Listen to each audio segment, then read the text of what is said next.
This video was brought to you by the lovely members of my Patreon. It's weird. I think sometimes when you're LGBTQIA+ and you're Black, you often feel like you have to choose between being Black or LGBTQIA+. Like sometimes you feel that way because a lot of Black people, their attitude towards it is like, oh, we don't do that. Like I said, that was very much the way that my father's attitude was towards it. It's like, well, we just don't do that, you know? And so here I am doing that. And it's like, well, I got to either choose that side or that side.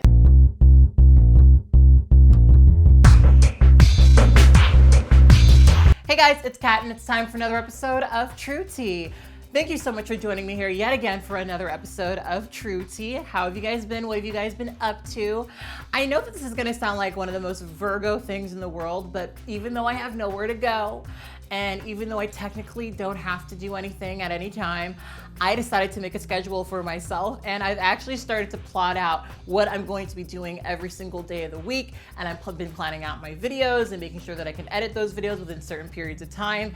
And I've really been enjoying the fact that I can make time and put aside actual time to get certain things done, because I kind of didn't really have much of a structure before then, and so I've been feeling really good about that. I decided that every Sunday and Wednesday I'm going to be doing things to my hair. As you guys see, I just took my hair down. I don't know if you guys can see. I feel like maybe Black girls can tell when you've just took your hair down, but I just took my hair down and I love it. I've been really enjoying discovering new things about my hair, because my hair hasn't really been out for this long. Quarantine is making it so that I feel like I can take time and have patience with my hair. So I feel pretty good about that. I want to give a big shout out to one of my commenters who suggested that I use this Shea Moisture, what is this? The Intense Hydration Hair Mask. So good, so great, and really definitely did wonders for my hair. So thank you so much for that product suggestion. I've just been doing really, really good. So I would really love to know how you guys are, what you guys have been up to. And I try to remind you guys every single time we do these videos, even though this fell over, that we will survive this, we will get through this. And I wanted to make sure that I thank all of the essential workers who watch my videos. Those of you guys who are still working, thank you so much for doing things that we need right now. It really does mean an awful lot to me, and I'm sure that my audience can also agree. So thank you so much to you guys. Anyway, we've been doing too much preamble. Let's start having this conversation. And before we do, let's go to our kitchen and grab ourselves something to drink. I'm personally drinking some horchata. I'm almost out of this powdered horchata that I have, and that's definitely a problem. So yeah, anyway, let's get into this video. So I wanted to talk to you guys about my own personal relationship with Blackness. And I'm not really sure how well this conversation is going to go, because I feel like, the thing about True Tea is it's honest. I'm not always going to say the right things in the cleanest, clearest, most understandable way. But anyway, I give it to you guys, it's honest. And that's kind of what we're here for. That's kind of what this is all about, right? So I'm gonna say some shit, and you guys can take it how you guys want to. And I'm totally open for your thoughts. That's why we're doing this. But I'm just gonna speak very freely. So hopefully y'all stick through it. So I wanted to talk specifically about my Blackness because we were having some interesting conversations in a video that I recently uploaded called What I Learned About Interracial Relationships in the Quarantine, right? And to really quickly summarize what that particular video is about, I, for the past 4 years, have lived in Los Angeles, and I have never been in so many predominantly white spaces. And one of the realizations I've had in isolation is sometimes how unhealthy interacting in those spaces has been for me, because I'm having to sort of dance around all of these sort of microaggressions around my race. And some of those microaggressions have made me feel less awesome. The thing I said in my last video was, I know I'm a bad bitch, but sometimes going to those spaces and feeling simultaneously pandered to, but also ignored, you can dull your flame a bit, And so just sitting in my own isolation and, you know, working on my stuff and being creative and making art and getting back into my passions and things like that, I started to flourish. And it's made me question why I spent so much time going to these spaces where I knew discomforts around my race would exist, right? Now, of course, a classic reaction to the whole you've been around a lot of white people and they've potentially been racist towards you is, why don't you spend more time around other Black people? And I think that's what made me want to have the conversation, because for me, that's always been a little complicated for a lot of reasons. So I guess we'll just sort of start there. So I feel like I've mentioned this a lot recently, but I guess I have to always repeat my origin story, so to speak, because some of you guys, this is the first time you've ever clicked on one of my videos. You don't know me, you don't have a clue who the fuck I am. So, hi, my name is Kathryn. I'm 29 years old. I'm a transgender woman living in Los Angeles, California. I'm polyamorous, kinky, pro-sex, pro-feminism, lots of pro things. Oh, I'm an atheist too. And so for a lot of the things I just listed off, I've always had this sort of weird relationship with the quote Black community. Now, I say Black community like that because I think sometimes I don't always know what people mean when they say that. It's the same goes with the trans community. Like, I understand what people are trying to do is sort of invoke a sort of universal, connected, shared experience cultural group, right? But one of the things I've recognized about being Black is that Blackness is so varied. It has so many layers, right? You know, so I'll just talk about my family, right? My dad is from Boston, right? And growing up, the stories that he told me were always of him being in the projects and getting beaten up, you know, by the cops. Because back then, apparently the cops would just just for boredom, would just beat kids up. My dad pledged a fraternity. My dad is a Kappa, which my understanding of Black Greek life is that the Kappas are not great. Y'all will have to tell me about that in the comment section. I don't know. But talking to my dad, he has so much culture rooted in, you know, just where he grew up, the area that he was in, the sort of things that happened around him, the sort of, what's the word I'm looking for? Oh my gosh, ceremonies, that's not the right word, but they're traditions. There's a word that I'm not finding, right? But there were certain things that he did in the area and the neighborhood that he grew up in that reinforced his specific type of Blackness, right?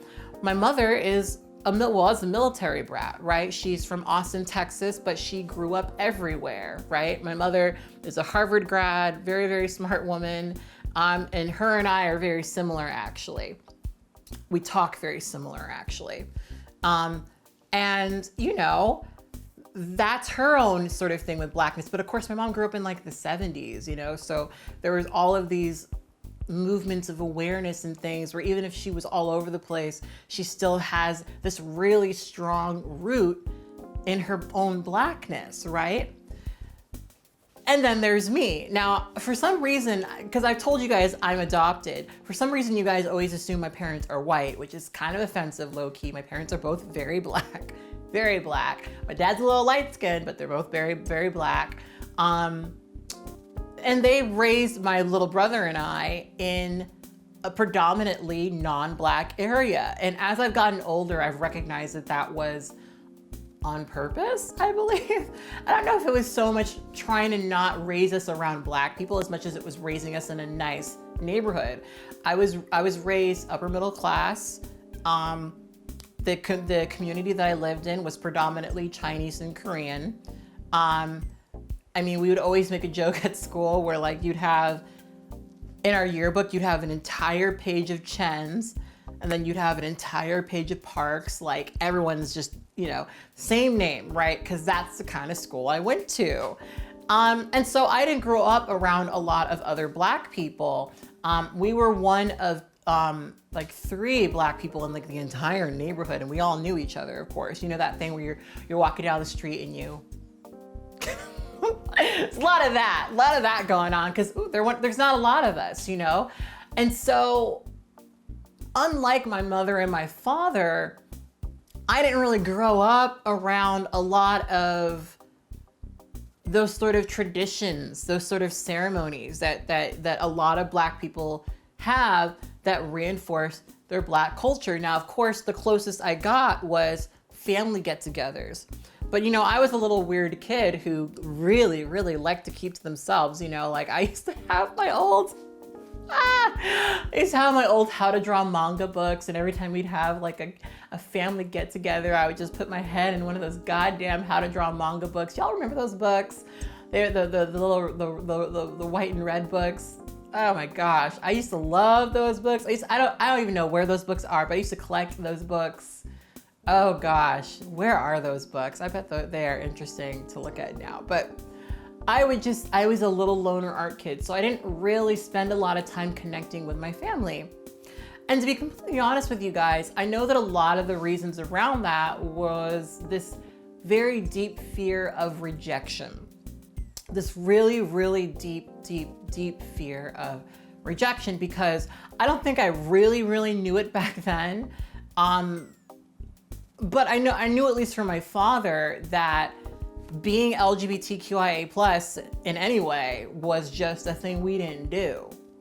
You know, it was just a thing we just didn't do. I mean, one of my earliest memories of my father is him watching a news story about AIDS and him commenting in passing about how that's God's retribution for homosexuality, you know? And, you know, I was a little, you know, queer kid who really didn't need to hear that back then, just like did not need to hear that, because it was the beginning of me recognizing that I couldn't really have an honest relationship with my father. And I mean, I'll do a whole other video about my family because I don't want to get too deep into it, but the summary of what happened between my father and I, and my family really, is that I just recognized with time that I couldn't be myself around them. And so I started running away a lot. I would run away to Hollywood all the time. I've done a whole video about this because this is kind of a fucked up story, but I ended up meeting this guy when I was 15 years old who hired me on as an art assistant. And it was a really interesting sort of space because it was a time in my life where I really needed to be able to be myself. You know, my dad, I used to do this thing all the time where I would take like t-shirts. I mean, similar to this actually. I would take like normal t-shirts and I would like cut the shoulders in them like this. And that was my way of like femming up my t-shirts. And, you know, every time I do that, you know, my dad would have some sort of comment. I would be walking the way I do, and he'd be like, why are you switching? Stop switching. You know, he'd just make me feel like shit for just doing any little thing that made me feel good about myself, right? And so I had the need to be around people who were going to be okay with me, right? And unfortunately in that situation, that man that I met ended up grooming me and assaulting me and things like that. And that was a painful, traumatic experience in my life for sure. And it was confusing for me because I felt somehow more safe around my rapist than I did my own father, you know? And that's always been the really complicated sort of thing with me. And I think early on, I think I've developed from there this sort of, I don't even know how to describe it. I anticipate rejection very, very, very, very early, where, you know, it almost seems like being rejected, like, oof, how to say this? I'm trying real hard not to say things the wrong way. I have like what I want to say and then knowing that won't come out correctly, so trying to correct it, you know? Like,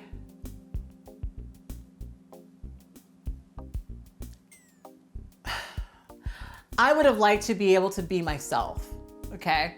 I would have liked to be able to just be myself and have a parent who loved me and didn't yell at me every time I was starting to feel good at myself. That obviously became very, very, very, very, very toxic to me.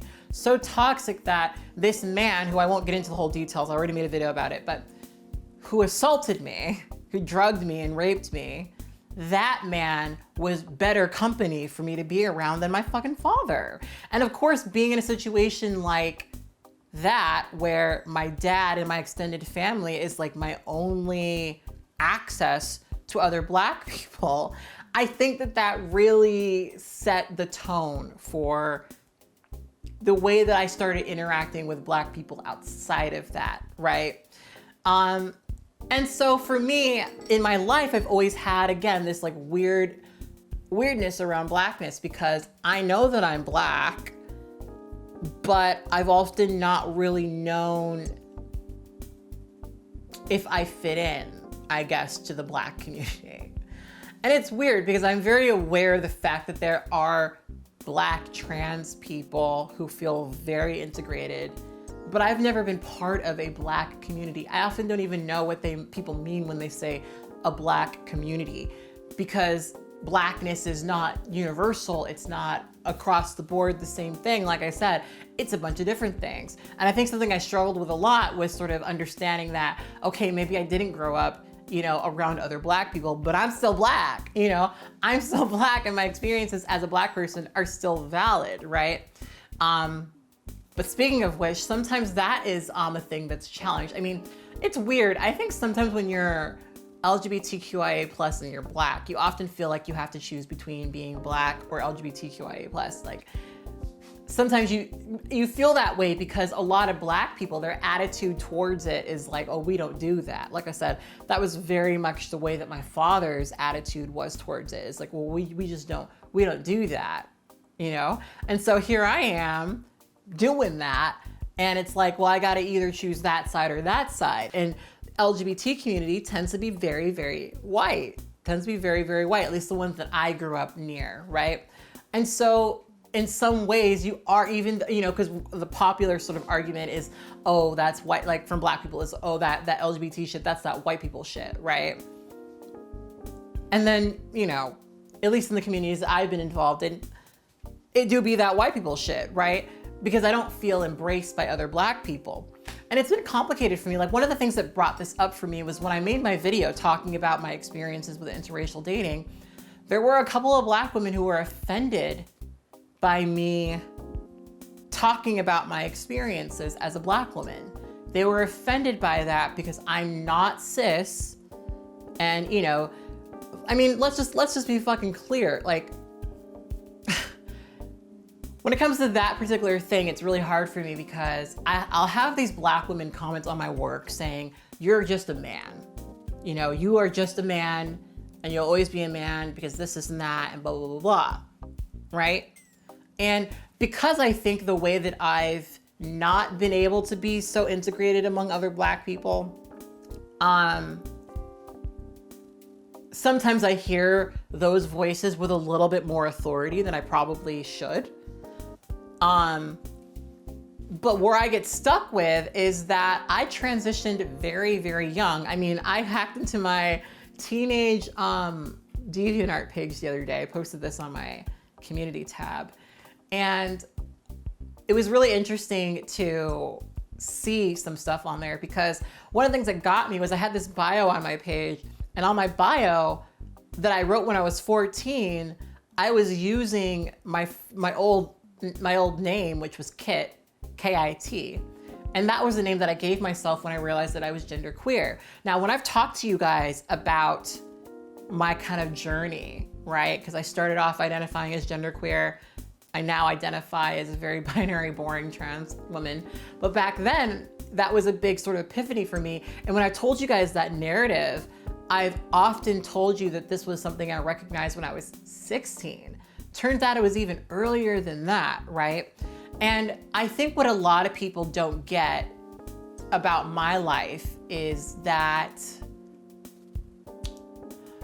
Well, I mean, a lot of times people are pulling from narratives, right? Like I think sometimes people, cis people and some trans people have a hard time understanding where I'm coming from because they've already got these canned narratives and mine kind of contradicts quite a few of them, right? I am not a trans person, a trans woman who has ever been known as a man. You're not gonna find photos of me as an adult presenting as male, being known as male, being treated as male. Those aren't my experiences. I transitioned very young. So that's not my life. And even before I even recognized within myself that I was a woman, I was being read as a cis girl. You know, one of my first jobs was as a telemarketer, right? And I was only able to get that job because I passed. That was like a really weird experience. I mean, with telemarketing, it doesn't matter what you look like, but in the office, it was clear that in other situations, me being transgender would be an issue, but in this case, it wasn't. So a lot of my life has been spent with me being taken as a cis woman. That's kind of why sometimes being on YouTube is so uncomfortable for me, because I'm actively outing myself, which means I'm actively putting myself in a situation where a total stranger can run up to me and know that I'm trans. And sometimes that's dangerous for me. Sometimes that's scary for me, right?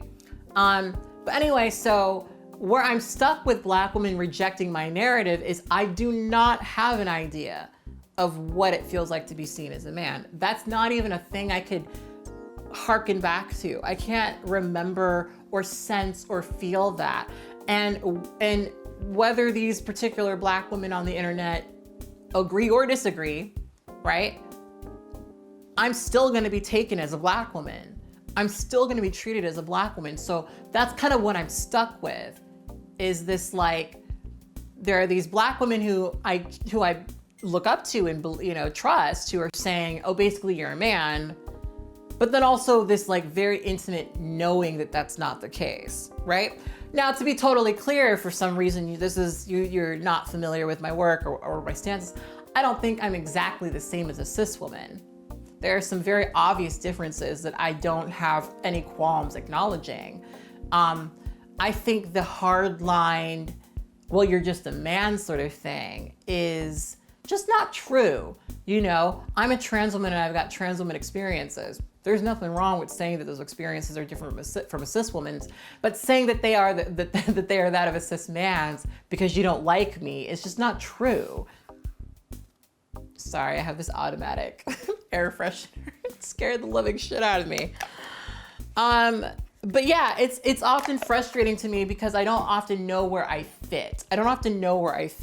Part of why this came up for me too was I was in a stream of one of my favorite Black female YouTubers. And there's like some Black female commentary channels that I really, really enjoy.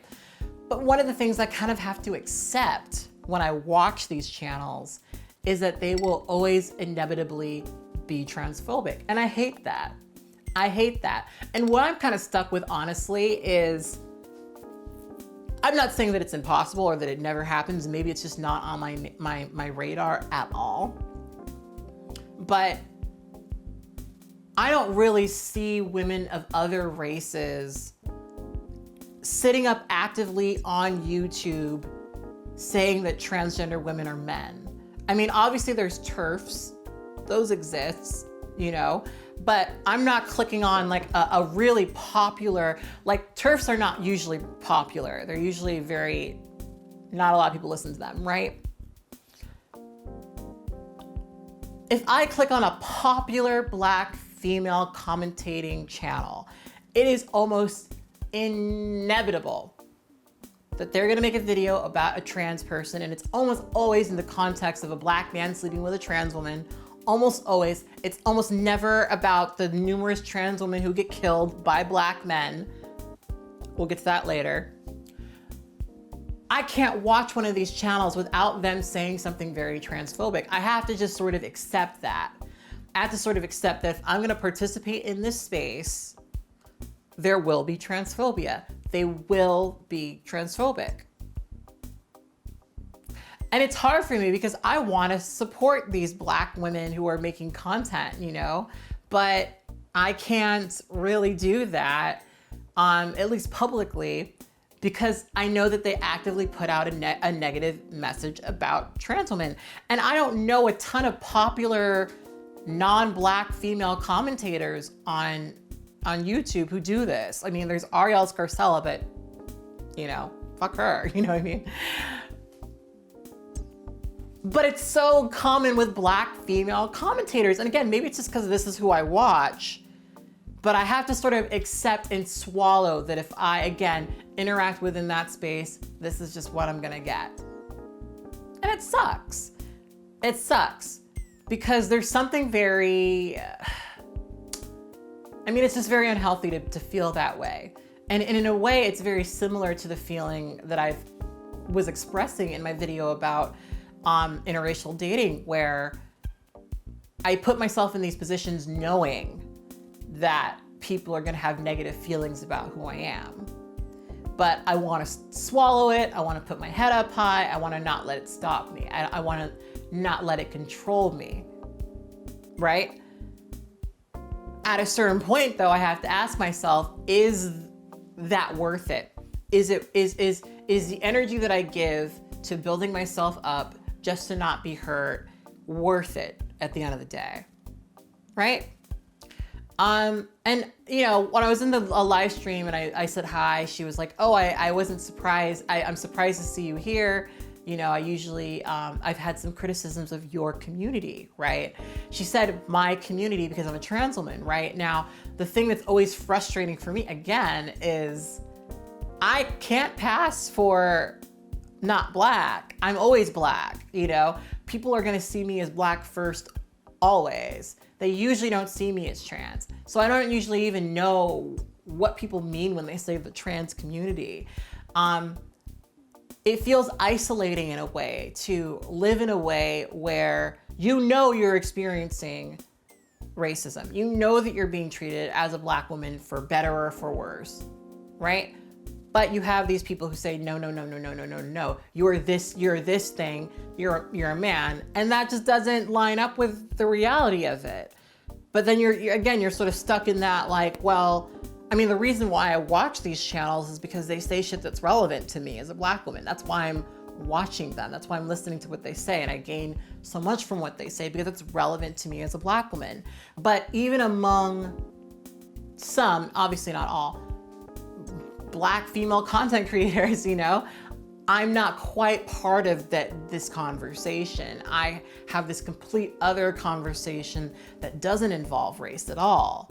And that's the other thing that's so frustrating. Like I said, you know, when you look at the statistics of who kills Black trans women, it's usually Black men. Part of what made me want to have this conversation was someone left a comment of, I'm so tired of Black trans women conflating their experiences with rejection with misogynoir, right? And that's frustrating because it puts you as a trans woman at this weird spot, you know? I often feel so gaslit in these conversations because I know who the fuck is talking to me. I know who the fuck is interacting with me, right? I know that regardless of how many people want to say, oh, these Black men aren't checking for trans women. Oh, these Black men, oh, he only killed her because she tricked him and da-da-da. I know that that's the narrative that people want to give. But the reality is that there are Black men who like trans women, and oftentimes they will kill said trans women because someone was about to find out, or because she was about to expose them, or because someone saw them together and they had to react violently to protect their image, you know? That's what happens, right? And there's a reason why this happens to Black trans women, right? There's a reason why these Black men are targeting Black trans women. And it's frustrating to me because it puts me in a position where I can't even talk about my shit because it needs to not be compared or aligned with the violence that Black women in general experience, even though it's so obviously connected,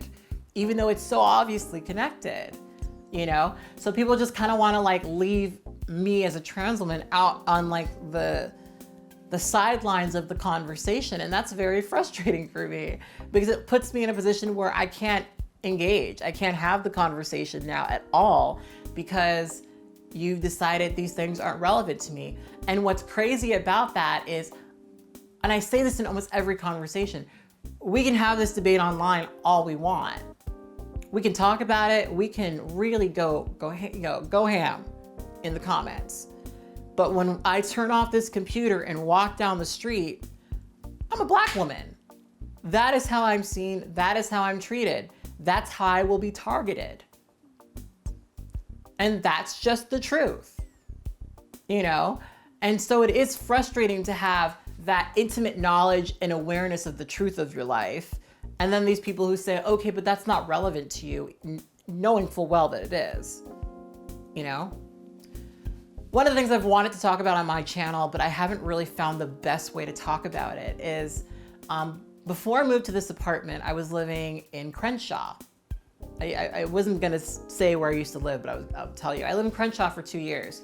And Crenshaw was interesting for me because it's definitely gentrifying, but it's definitely one of the roughest places that I've lived. You know, one of the driving forces for me moving is I felt unsafe. I felt unsafe. I know that makes me sound like such a little suburban bitch, but like, I literally could never, if I got an Uber pool, I could never stand outside on a corner for more than 5 minutes before some guy in a van, some Black guy in a van will drive up to me and ask me where I'm going, what I'm doing, do I need a ride? It was almost like automatic. And a lot of you guys have been on my Twitter when I'm having these experiences because they're kind of distressing to me. Growing up where I grew up, if someone yelled at you from a car, they knew who you were. I wasn't used to, and I'm not used to, it being such a normal thing for men to just stalk you, basically. You know, it's scary. It's so scary. Like, and I couldn't walk. I would go to the grocery store all the time, right up the street, just 1 block away. There was never a time in the 2 years that I lived there that I was able to walk to that grocery store without some Black man trying to get my attention, right? And it's crazy because what goes on in my mind is I know they don't know I'm trans, and he's being aggressive and he's following me. And oftentimes when these guys say shit to me, I ignore it. What's gonna happen when they find out? What's gonna happen when he's even more aggressive and he finds out? Like, I'm not giving these men any bit of my attention, any bit of my time, but they're doing it, you know? And the harassment on the street was so intense, you know? I never got men yelling slurs at me other than bitch and slut. I got bitch and slut a lot. But I didn't get like transphobic bullshit. I didn't get any kind of shit like that. It was always them attacking me and harassing me because I am a Black woman walking on the street alone. That's my fucking experience. You know, and it's frustrating for me because I can't say that and have it just be my Black ass female experience. It's gotta be some trans shit that isn't relevant. It's gotta always be some trans shit that doesn't even come up. But let's say it does. Let's say this guy did, you know, corner me, attack me, find out that I'm trans, and then hurt me, you know? It makes me sad to know that these commentators on YouTube will make the crazy argument that I fooled someone. That's the thing that gets me. That's the shit that really gets me, right? Because a lot of us know these experiences. We've had these experiences where you're just existing in public space as the person you are. Someone harasses you, right? Then they find out that you're trans and then hurt you, and then you become the bad person, right? Then you become the bad guy, right? It's very frustrating because again, you're caught in this position of I can't just say that I was a Black woman being harassed as a Black woman, because that's what the truth is. It has to become this big thing. And again, it makes me sad to know that some of these, you know, Black female commentators on YouTube will go with the same canned narrative of, oh, she tricked him, and that's why he did what he did. You know, it's like the abuse and shit that Black trans people experience just can never be considered valid in the eyes of some Black folk. And it's very, very, very disheartening to me. It's very, very, very disheartening to me. You know, I mean, whether, you know, I don't really get to have an opinion on my Blackness truly, because regardless, I will always be seen as Black, and I'm very, very okay with that. I just often don't feel embraced by other Black people. I mean, obviously I have a pretty big Black fan base. I'd probably say a really large portion of my viewers are Black, especially Black women. Hi. But in general, I don't quite feel embraced. And that's something that I often will struggle with. Because I would love to feel like I could walk into these predominantly Black spaces and be embraced, but I don't feel that way. I don't really feel that way. And it's really frustrating. So anyway, I wanted to share that with you guys. I wanted to share with you my thoughts on that. I didn't get to really talk about everything I wanted to talk about, so I'll probably make another video about this stuff. But yeah, these are things that I've been thinking about quite a bit, and I do find myself very frustrated with a lot of these conversations, because I feel like there's really no way for me to talk about this stuff without it being misconstrued or being called like a coon or something, you know. I love my Blackness, I really do. I often have just felt very rejected by other Black people, and I've often felt like my experiences, you know, are always sort of overcorrected and put into a box that isn't relevant to me. And I have a pretty big, deep frustration with that, because I've always been a very realistic person. I've always been a very honest person. I think it's not that much of a leap to say that my experiences are similar to a lot of other Black women's. Different for the trans reason, but when it comes to stuff like I just mentioned, not that uncommon, right? Not that the commonalities are there.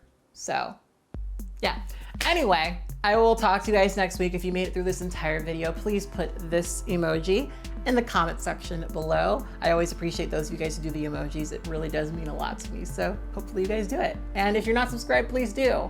Join us here. Anyway, I will see you guys next week. Right now you're looking at 2 videos. If you would like to continue to sip true tea on this channel, and in the corner, there are several ways you can send me a tip.